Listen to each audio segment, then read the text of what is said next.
chance of Tachoma taking it for their very first pick. So banning. no Roger. I think this is very much target banning on the members of Tachoma. Meanwhile, one more left from the side of the Indonesian side. So definitely a very huge respect ban that they've already given into, but since they've already won game number 1, not to say that they have too much of a concern for what they have drafted early on. Yeah, maybe the lane. Maybe the lane. There is a good opportunity that that Claudia Pixie is going to go for it. We did see it yesterday, so no surprise. That's Cho going to be the ban here. Xborg wide open. Okay, now there's Xborg. We've mentioned Jawhit, Kaja, Hufra, some of the things that can't go wrong as the first pick. But ideally, you want something that's really hard-hitting if you can get it. And last game, they managed to pick up the Paquito. Honestly, it was slightly underwhelming on maybe the starting point, which he got punished a lot. It's not exactly his fault to say. True, but I gotta give them props. The Paquito is one of the few heroes that has some great 1v1 capabilities, and Xborg being a very oppressive style of EXP or side laner, it's very frustrating. The fact that he not only broke the Firaga armor, but put him down at literally 10% of his HP is already an achievement of itself. There we go. The Xborg pick coming in from the team from the Philippines. Tachoma now looking to respond. So far, if you were to actually have an Xborg on the enemy side, you just want to make sure that somebody has been able to actually handle him, not only in the lane, but in certain team fights where if you have to actually pull a little bit of a lockdown, you just have to go in. So that's where Harley will probably look to really split onto the side lanes, and that's where he will be expecting the Xborg. So if the Harley does get way too ahead, then Xborg can be absolutely nullified, or even better yet, brick wall it with the Alice, comes in with a butt-o, and you can definitely go toe-to-toe against each other. It's a really smart idea, because having mages on your side, especially those that have mobility, you have ways to get away from the Last Insanity, you have the ways to get away from the Fire Stokes, and more importantly, you have access to an item that's beneficial, which is going to be the Winter Truncheon that both Harley as well as Alice can take advantage of. Now, okay, they lock in the Ling again this time round. They want to look for a support, maybe even a mage that can look to try and lock down Kaja, Eudora, a lot of good options on the table. Lots of choices. Farsa is good. Farsa is not bad as well. Farsa seems to be a very legit option, but Lunox will be the pick of choice. Okay. I mean, Lunox doesn't have the range of a Feather Airstrike, but at the end of the day, she is like a guarantee for the later stages of the game. Indeed. As well. Yeah, and overall, this is a very solid skilling composition, but back to the question, is early game going to be a huge problem for them? Because we saw Tachoma really go amping up the ratio. But now that they have, Alice, it also means that she'll take her sweet time. She needs items up before, doing anything, especially the Clock of Destiny or buying a little bit more time. Harley, though, that's the major threat here that we're going to be looking at. I feel like they're debating on whether or not they should get a Kaja of some sort. Because again, you've got two major targets that you can easily take out. Oh no, they're going to go with the Akai once more, having more disruption rather than hard lockdown to combo with the Harley. Alright, definitely understandable here. Let's see what the second phase of bans is going to start looking like. We're going to be starting off with the bans. So if we look into the support department, or somebody is tanky enough, I guess Xborg can need a little bit of help. But I'm actually legitimately surprised Vendetta got all the way through. And we didn't spot her out. I mean, there are other priority picks on the table for these creators. So it's like, to me, I'm like, okay, sure, you let the Benedetta go, you let the Benedetta through. She's not like an Xborg where you could really start crushing games. Benedetta is just the Swiss Army knife, fits into every composition, does her job splendidly. So, your team they found out Kaja! Oh, great move though, like, this is one of the things that can disrupt it, but then again, if they were to go for the Kaja, like, you kind of have this overload of magical damage going on for the side of the Tachoma as well. True. So it's not really the best effective item builds that you're going to be looking at that probably will affect the tempo of play. So Anapolos, he's got a few things that he could possibly do. Now, you got an Akai with the Hurricane Dance, you got Harley that can actually assassinate. Maybe add another AoE. That doesn't seem too bad of an idea. Yeah, Plot doesn't seem too bad, but the real question is whether or not... Ooh, Saber once more, probably going into the side lane like your Sabers traditionally do, especially when Bolos is the one going to be playing it. Hopefully it's not a repeat of yesterday where Bolos is basically just trading one for one every single time he gets ganked in the lane. It's pretty annoying. Maybe he might do that. So that, you know... We'll see. We'll just have to wait and see. But Keto, once again, going to get picked up. One more pick to finish up the lineup from team. So long as I can breathe, my fight goes on. I guess there's a little teaser with words in the background. Hey, you gotta make sure there's flavor in the game. You know, gotta have those sick voice lines, and especially those good voice lines. But here we go. Oh, Mincetar. Okay. Show is on. I guess they just really want to find that pick off, especially when they can actually open up the King's Calling, get some of them trapped over and within, so they can't really dash out. Then slowly look to switch the pen tempo up by going for a huge engage. Granger though for Baga's DC. So, what are your thoughts on Granger's current state of the game? Well, I think Granger is still very staple in the meta, does a really good job in the early game, doesn't scale as hard compared to the other marksmen towards the later stages, but his mid to early is really, really good and can be used, his ult can be used as utility to slow down his opponents, get that information, and allow the team to come in from an off angle for that big engagement, which I think is going to be important, especially since Escott is going to be on this Mincetar. If Mincetar drops that King's Calling in the middle of the fight, catching Saber, Harley, literally everybody from the side of the Charmer, they all have a dash ability or a mobility ability at the end of the day. Yeah, that's definitely a very fair point as well. And for team, they also do have pretty much a huge areas where they can now also cover. So when it comes down to mobility, that's pretty much checked up as well. Maybe for Mincetar, once he goes in, kind of hard to come out, but there is certain chances out there. Not saying that there isn't. So, what do you guys think? We'll take game number 2. Will it be Tashima with 2 elite or team?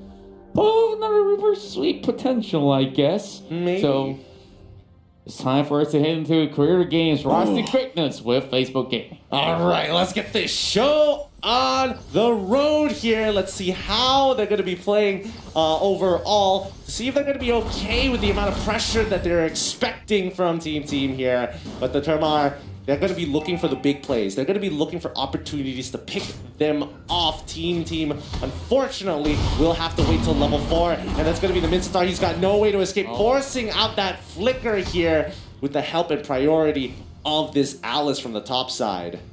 Not too shabby after all. At least they make it out safely. Well, Aaron now will have the wave shot on top of him, but Papa though. Okay. Getting a good chunk of health off of Aaron. Really good 1,000-pounder there. Really good 1,000-pounder. I didn't expect Aaron to take that much damage and more importantly get chunked out that much. However, there is the help of Anabai who's just behind him as well, continuing to rotate across the map to make things work. Yeah, and Papa now heading towards the bottom side. I think he definitely is suspecting that majority of the members of team will be heading downwards for this river crab. But that's where Anabai is just for some big bait, but it's H2O there that gets the kill. Oh! And just like no connection though. Oh, wow. That was a huge hook. That was a huge hook from Escott there. And even, you see Claudia come in. There's nothing much that she can do despite using her ultimate as well to try and disengage the rest of the team, but none really connecting there. Wow. Wow, what a great hook that was. Hopefully that goes into the highlight reels right after this. Yeah, so, hopefully it does. Now, total number 1 for game 2.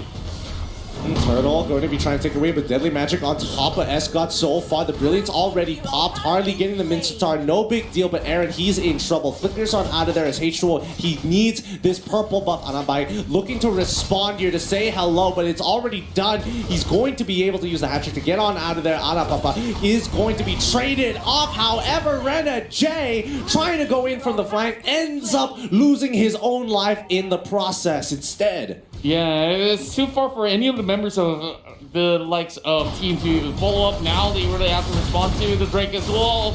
Well, the Turtle. And here comes Escott going in. And that's the Turtle, as well as the kill being secured by the side of Team.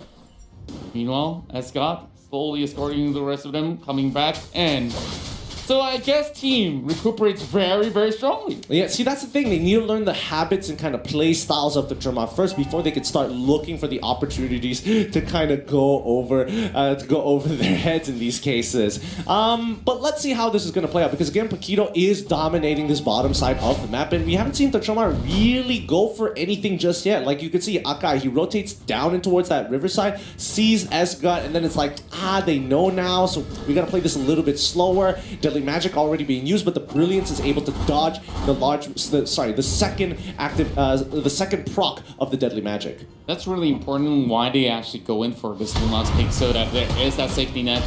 But speaking of safety net, Aaron now getting in trouble. He does pick up that rune, but that's not going to be helping him out. Order of Brilliance have already been popped, so Tachima finds another one in the bag.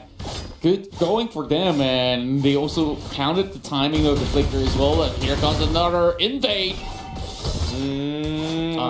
Looks like they back away straight off. They know they don't have mid priority. The side lanes are coming in. They can't afford to lose that EXP. Saber isn't there as well. However, this mid lane continues to be frustrating as Renajay wants to be aggressive. Oh, Anapolos, he wants to find a target here. He's already chunked down onto Escott. Is the triple sweep coming out? Are we expecting to see the big play? No, they back off, but here comes the big side. Oh, he's clipped at the edge of the wall. The king's calling, it comes down. Can he actually go for the triple sweep? Yes, he does. Instantly popping him. 4 ultimates for 2 kills. Worth it. Oh boy, H2O. I don't know what to say. He possibly had some little bit of a gap there to actually make it out. But you really got to give the credit all to Papa. Yep. Like, it's not easy to catch any sort of link, and that's the start.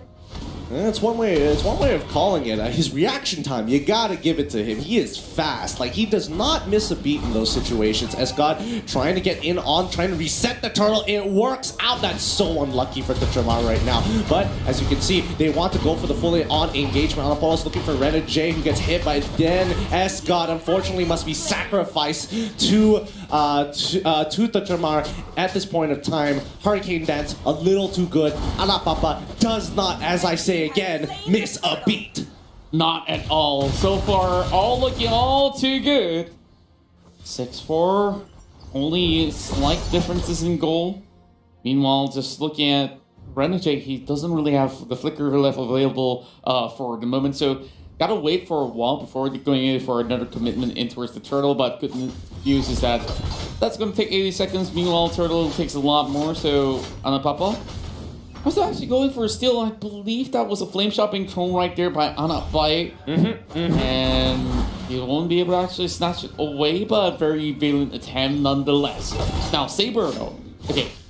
The Saber has yet to get too much out of all these team fights, but if he were to go for anyone, it's probably the lane, but it's not so clear-cut. Yeah, I don't think it's so clear-cut as well. I think, you know, taking out Aaron or H2O would be great regardless. Those are his main 2 primary targets. But you can see that now both teams are showing each other respect. That, like, at any point in time, we could lose this if we give them the lead. H2O now gets onto it's Anagol, who's winning the fight regardless. H2O not even having to use his ultimate there, but Anabai rotates just behind him. He's got no hat trick this time around. He's going to be stuck as S-God. Gonna be there as a predeterminer, but Anapapa getting 2 against the wall. What a combo! King's Calling is going to be pulled down, but the Flamestokes are going to help with the brilliance to finish them off. This is what we were talking about. One mistake is all it takes to turn the tables around. Team, bring it back with a score of 8-7 from the Tramar. You know, this feels like the grand finals already, my friend. It sure does. And that's a little bit of flex. Renegade just flashing that, you know, guys, we're part of PIHAS already.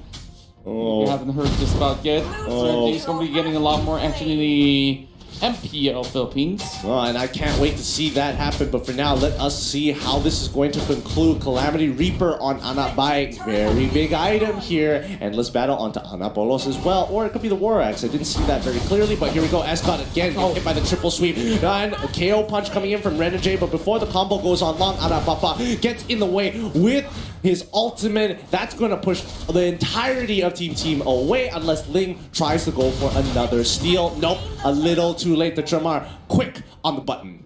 Yeah, and there's just no way that he could possibly snatch this one off. Blue team turret has Meanwhile, Anapapa still hoping for a little bit of a roam coming in from the Luna. This might just be a very sick dive if they could actually pull this one off.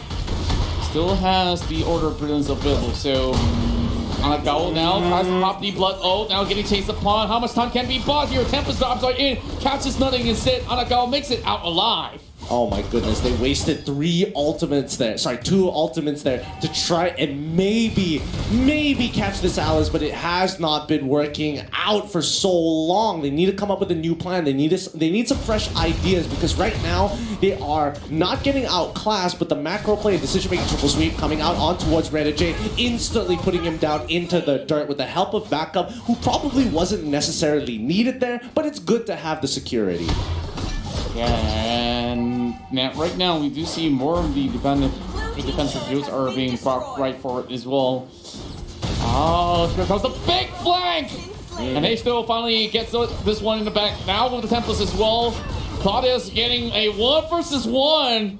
Getting juked instead. Here comes the flame shot, landing, but he still stands tall. Oh no, H2O, he's got to get out of that. Anabai, he's trying to take him out. No, he gets pulled back just in time. He wasn't able to pick up H2O. His 5-2-2 score, way too juicy to give up here. The shutdown gold will be immense, but Gaul, he did this yesterday. He manages to proxy the waves. If you're not going to come and fight me, that's totally fine. I'll just farm your waves directly from the base. And it's so hard to actually answer that. You don't really want to go ahead and collapse upon it at least so many times. And speaking of collapse, here comes the Blood Oath on top. And the rest of the members of team, they're getting flushed out by the Hurricane Dance. Now trying to recuperate his old Renegade, going for the dive, looking for the kill. Instead, he gets laid up by the Poquito. Last Society looking for Papa as well. The Flicker comes right in. Paul is now looking for the hunt. Para Evil now running for his life. And team, they finally get members all being shut off by Tachima.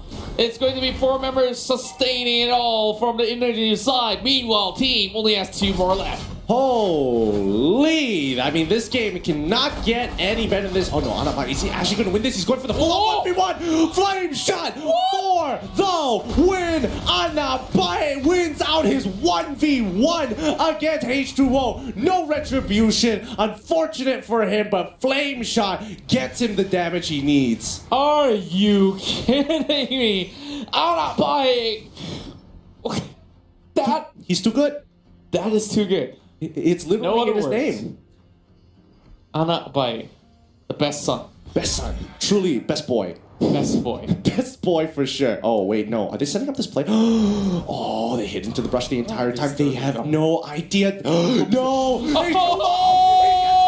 Mid rotation here. What a big brain play from the Tramar. So big brain, taking advantage of their priority to get deep into the jungle. But now, team, they have to turn this around. Paquito going straight into KO punches is not enough. Anapapa going to lock in S-God. No King's Calling for you, boy. The Tramar dominate this side of the map. And Anago with the flank to tell him no, not even the jungle is yours. Anabai, he's still going in though. Deadly Magic on top of of Aaron. If he keeps getting those autos, great brilliance. Good timing on the brilliance. But the Lord has been slain, and now Team is in a dire situation. It's do or die from here on out.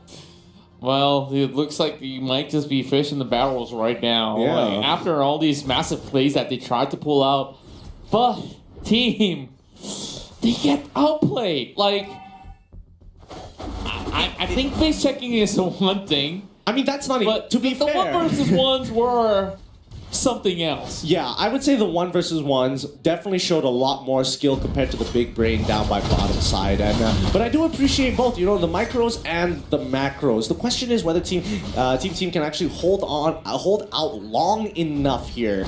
And in terms of scaling, I would make a huge argument that right now the Chamar, they scale way better. And here comes the King's Call, and Escott trying his best to find a hook, but the Deadly Magic's already on top of him. He should be okay. He's been building tank this whole game. Last Insanity hasn't been used just yet. They lose an inhibitor, but that's okay with the Chamar. They just want to threaten the Crystal on Team. And there's also minions coming in towards the lower portion of the map as well. Marbles will be able to make the cut. The Chairman now doesn't really have too much pressure, and speaking of pressure here, Renegade goes in for a dive, and there it goes. Instantly being popped. What else can you say about that? Triple sweep coming in, having the hurricane dance on top of it as well. Like there's no way he was getting out of that. No real world would allow him to live there. Agreed. And okay, whoa. That's a good one. Last Society, and they're looking for the hunt. Where did that one come from? Escott now trying to hold the format. Peroiva is trying to make a run for it. Papa still has one thing of HP. Okay. Oh. He's fine. Oh. He's fine. Okay. I need to know the items. I need to know the items. What does Aaron have? He has Impure Rage, but my God, was he about to 3-tap that Harley? Oh, that's why she just has 3 core items down as she's slowly building up to the Holy Crystal. She rushed the Divine Glaive to give her that raw damage against Anabaye. That explains so much.